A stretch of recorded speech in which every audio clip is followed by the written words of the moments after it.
This lady has been with us and we just love her to death. She always has some profound messages. Her and her husband came together as one. She was a single mom when she met him. She's a hairdresser, so at the time had her salon. He was in contractor, building custom built homes. Got together, ACN, I don't want to tell the story, but ACN let's just save them. Let's leave it at that. And maybe she'll tell that story. So without further ado, let's cut through the chase and get her own Regional Vice President Platinum, the one and only Miss Jocelyn Driskill.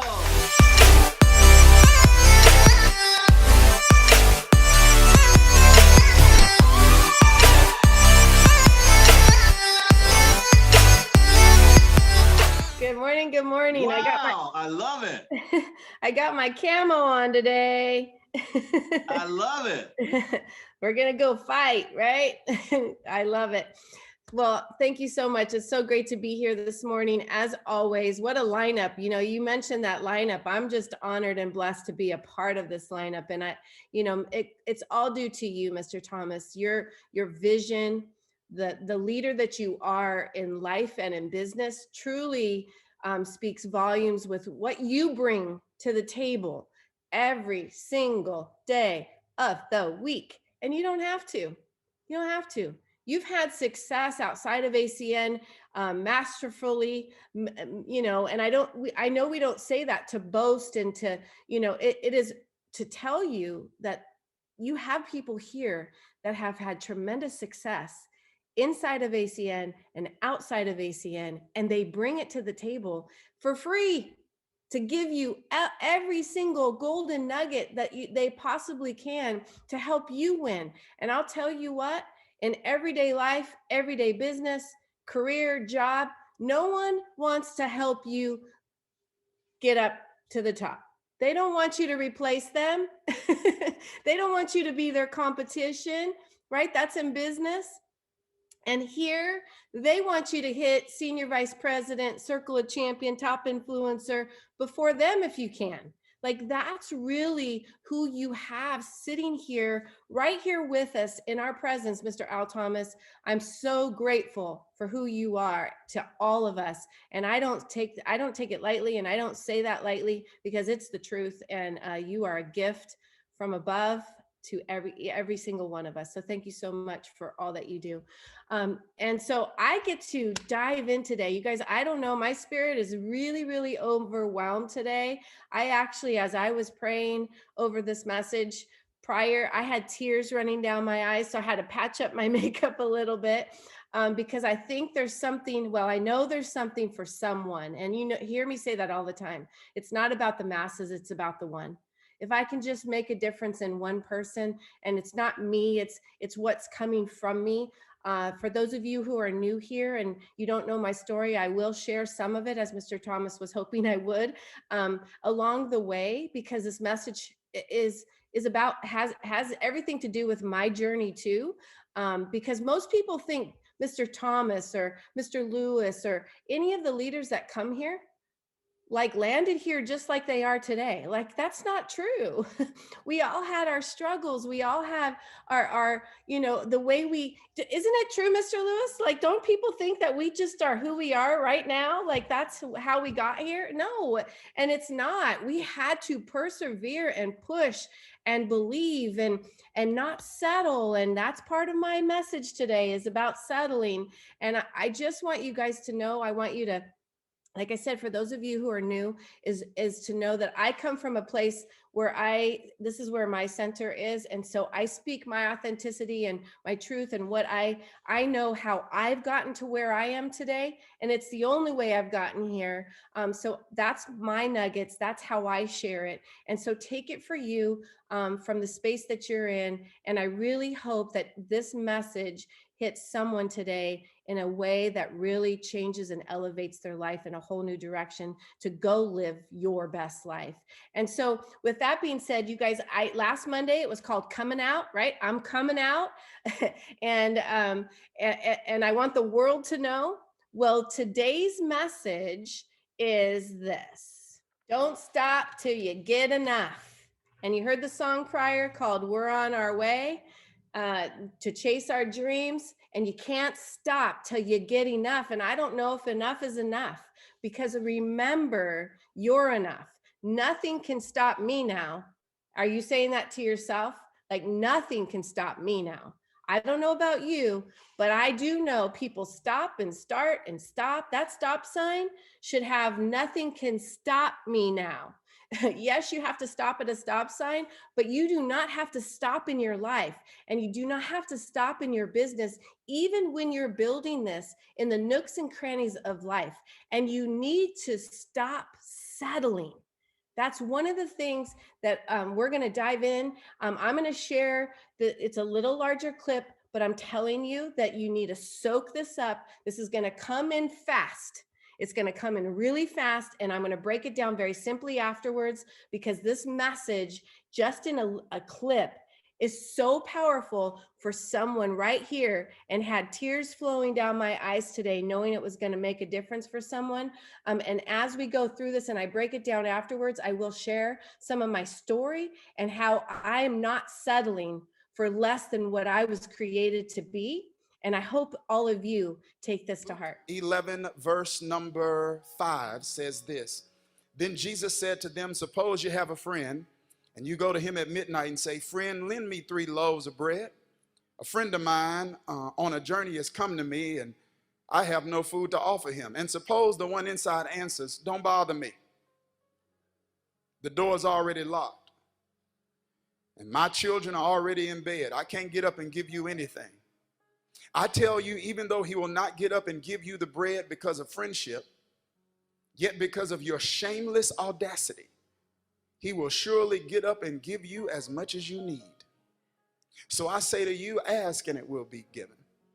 Seek and you'll find. Knock and the door will be open to you. For everyone who asks, receives. The one who seeks, finds. And to the one who knocks, the door will be open. This ends the reading of God's word. I want to tag a title to this text in our time together today. I want to talk from this subject. Don't stop until you get enough. Don't stop till you get enough. As we ease into this introduction today, family, I want to expose and address an emotional epidemic that I think has been extremely impactful, yet frequently underemphasized. It's an epidemic that's become a weapon that's being wielded by the enemy to diminish our peace, destroy our productivity, and damage our purpose. It's an epidemic that is ubiquitous, it is incessant, and it is often undiagnosed. Family, I'm simply referring to something called settling.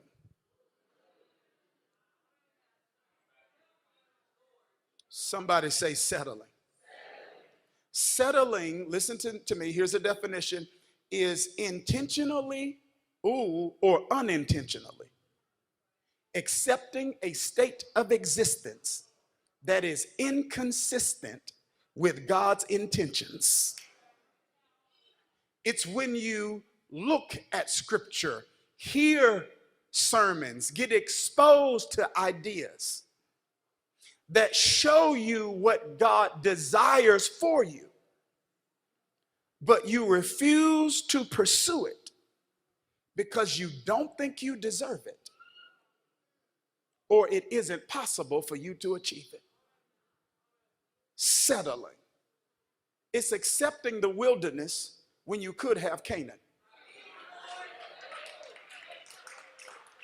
It's accepting good when great is possible. It's accepting surviving when we could be thriving. It is a state of existence that the enemy desires to keep us in, because settling not only impacts us individually, settling also assassinates our assignment.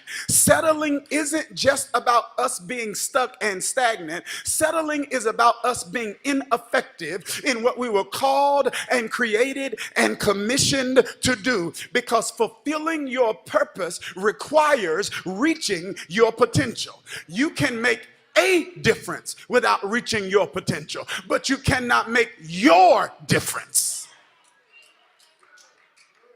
Did you hear what I just said? We can make a difference without reaching our potential, but we can't make our difference without reaching our potential. And ladies and gentlemen, your purpose isn't just making a difference. Your purpose is making your difference. And we can't do that settling. And I want to tell you that the same devil that's behind greed is the same devil that's behind settling. The same devil that causes people to want too much. Are y'all okay this morning?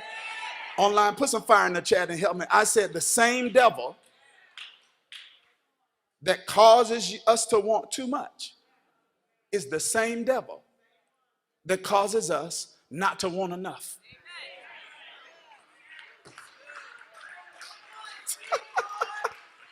The same devil that is behind attitudes of arrogance is the same devil that's behind attitudes of inadequacy.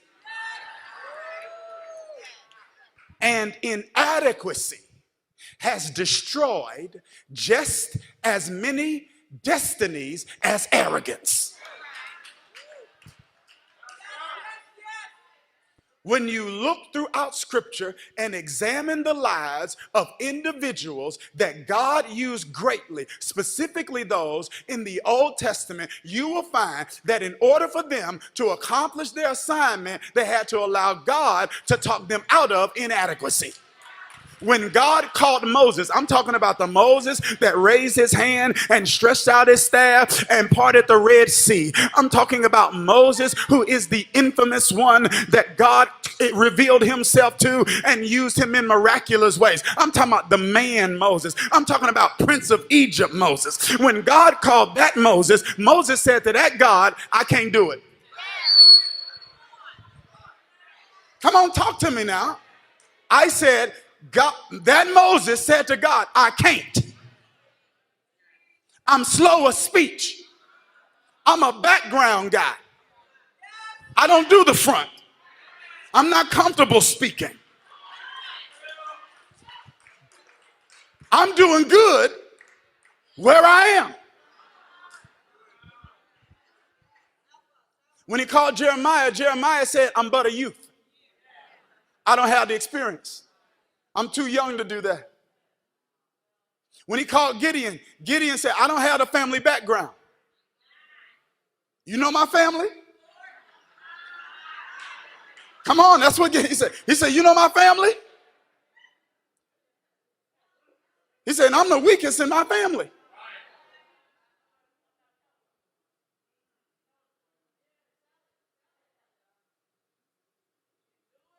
The same devil behind sin is the same devil behind settling.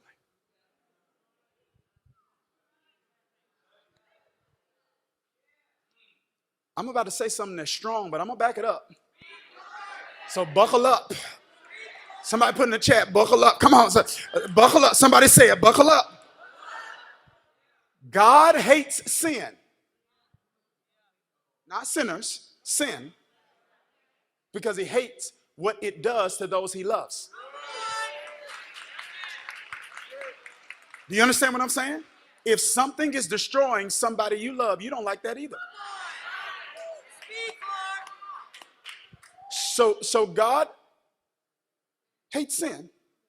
Are y'all ready? You buckled up? But he also hates settling.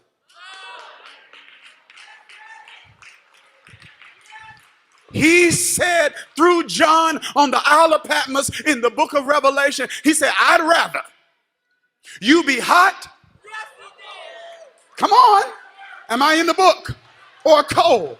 He said, if you are lukewarm, I spit you out. Are you with me or not? Are you for me or not? Do you want it or not? Before Jesus performed a miracle in John 5 with a man who had been lame, immovable, immobile for 38 years, he asked him, do you want it? Do you want to be made whole? And I need to pause for the cause on this first Sunday in April 2022 and ask you, do you want it? Do you want another level? Do you want more joy? Do you want more peace? Do you want God to do exceedingly, abundantly, above all you ask or think? Do you want him to open doors no man can shut?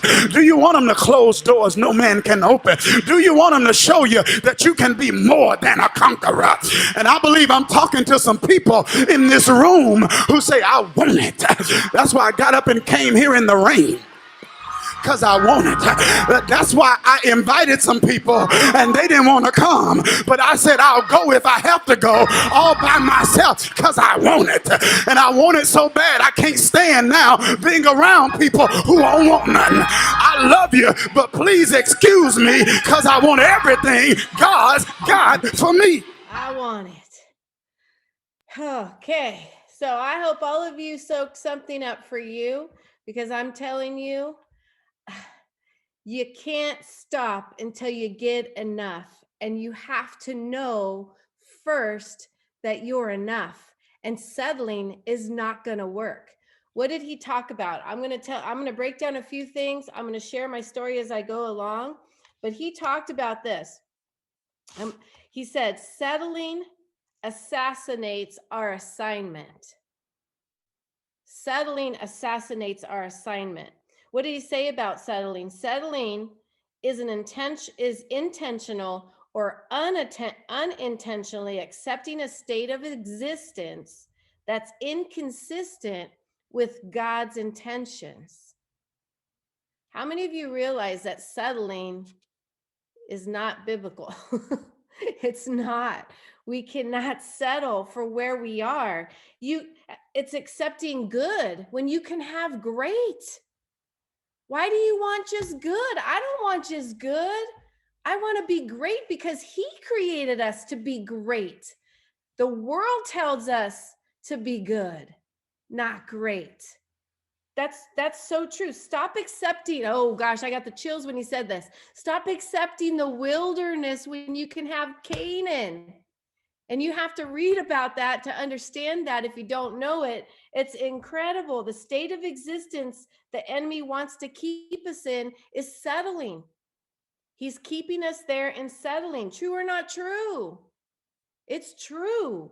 You can make a difference, but you can't make your difference in your potential.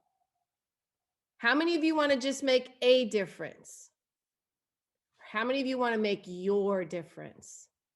All that you're called to be and make your difference, but you can make a difference without reaching your potential, but you can't make your difference without reaching your potential. And that's so important to hear that and to soak it up inside of you.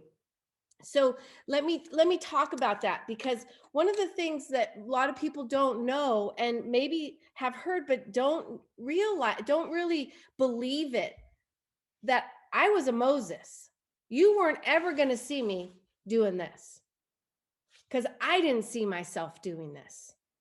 I didn't think I was enough to be an Al Thomas, to lead an army, to speak to thousands, to not only just today stand on stages and even just share a testimonial. I would have been running to the back throwing up, and you would have had to push me onto the stage.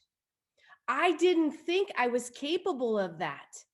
I couldn't even stand in front of a room in speech class and finish the class. I don't quit anything, but I quit that. In college, I quit that. And how many of you feel that way? Like you just want to get sick. Okay? But the sickness we think is a bad thing, but the turning of your stomach is really the turning of your spirit, which is making you grow. And that's a good thing. God pushed me to growth out of settling for what I thought I was, to where I had to make my difference and not settle. And I had to continue, I still today, to go to push my potential, to push my limits. And it's still, you can think of, oh, I'm not like him, or I'm not like her. Nobody said you need to be like them. You need to be you.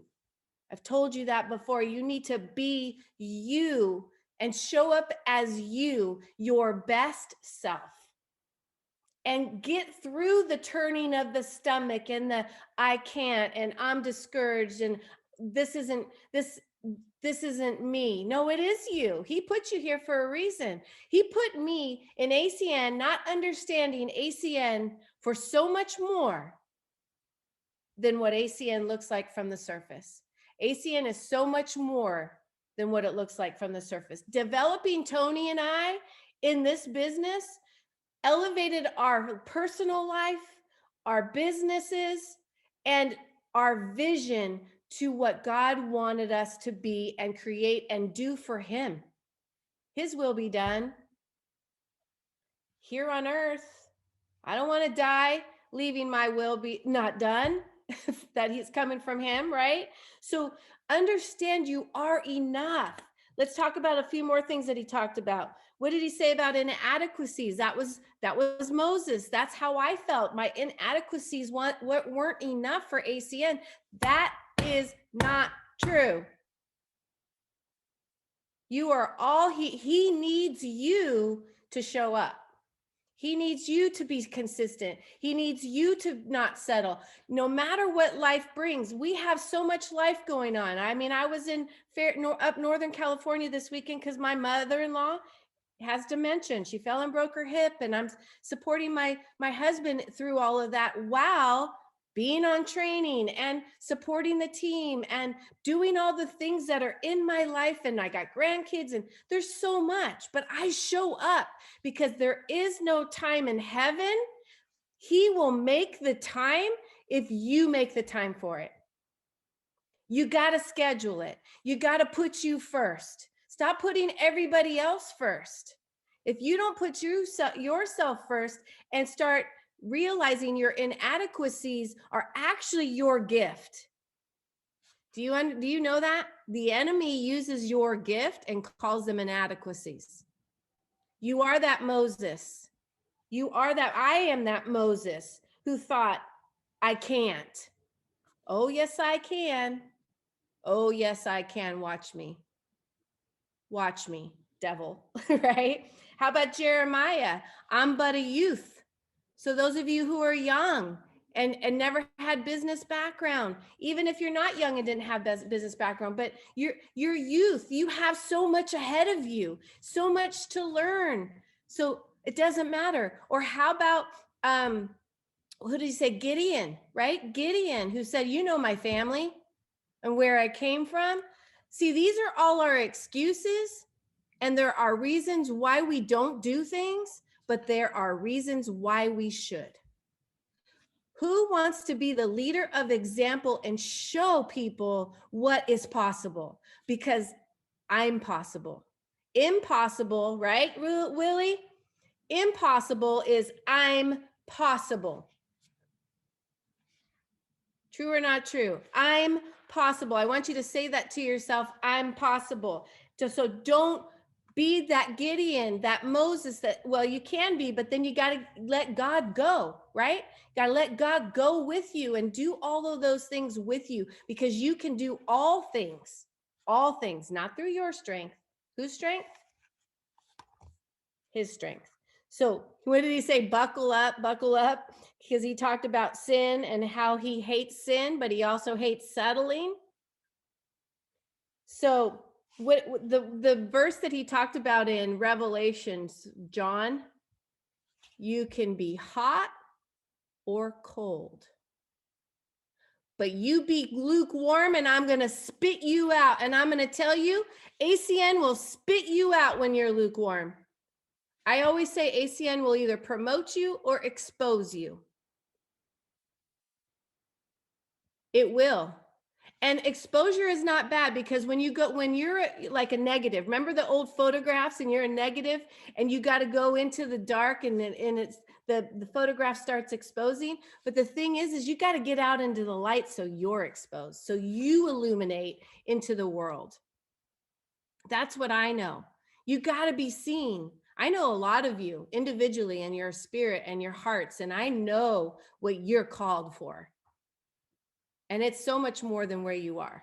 And ACN will do that, but it will promote you, or it will expose the things that you need to really start working on. But also know that that exposure is good. That exposure, that turning and that thinking of your inadequacies is good, because it's growing you. That's growth to the next level. Don't step back and settle back into what your old ways. Go into the new ways. So let me give you the last few slides and we're almost done here, because there's so much more. So are you sick of settling? Because that's who I'm talking to. Are you sick and tired of being sick and tired? I read that earlier. Settling is intentional or unintentionally accepting a state of existence that's inconsistent with God's intentions. You got to stop saying poor me. It's not poor me anymore. Why not you? So that you can show others how to get to the other side, how to get to greatness, to your great, to all that God's called you to be.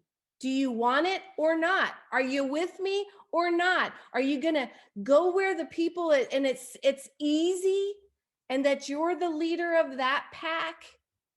Or do you want to go and lead a new pack of leaders? Because usually if you're leading a pack where you are, that's because it's comfortable and it's easy and you're not growing. You're just settling right there. He's calling you to a new. He's calling you to something new, like Moses. So are you with me? Do you want it or not? If not, get out of the way. I know Mr. Thomas will say that. I know Mr. Nelson was talking about that in his messages too. Get out of the way. If you don't want it, okay. But you are made for more, and you should want more. And you should want to be around all these incredible individuals that will elevate you. And it won't be easy. Stop disconnecting. Stay connected. Get coached. Have the right coaches that actually care, because when coaches care, they tell you the truth. And then that's the way you can get past it. See, God tells you the truth, and it's not comfortable, but he's not physically here. So let him speak through other people to help you get there. Do you want him to show you you can be more than a conqueror and be the change you want to see in the world, because you are living your greatness in your potential, not just good? Everybody say, I want it. I want it. Those of you who want to say, I want it. That can be you, to live your best life. I say it's me. I won't stop till I get enough. My portion, my purpose, and continuing to live my best life and be the example that people want to follow. I will always push myself to that. I will be accountable to each and every one of you to that. And if I'm coaching you personally, I do it all out of love, because I know what's in here. If you came into my space, God brought you here for a reason. And being an easy mentor is not, it's not hard. It's not easy for Mr. Thomas to be tough on mentorship and coaching. It takes a lot to be a mentor and coach. Become that mentor and coach, because that's where you'll make an impact. And be the person who's okay being open and listening to the coaching, because it will take you to the next level right here. You are surrounded by the greatest people you will ever meet in your life. Mr. Al Thomas is one of those greatest people in my life, who has brought me to a place like this. And I'm super grateful. So Mr. Thomas, that's what I have. Don't settle, everyone. Live your great, not your good. Live your great, not your good. And live to your greatness, not good.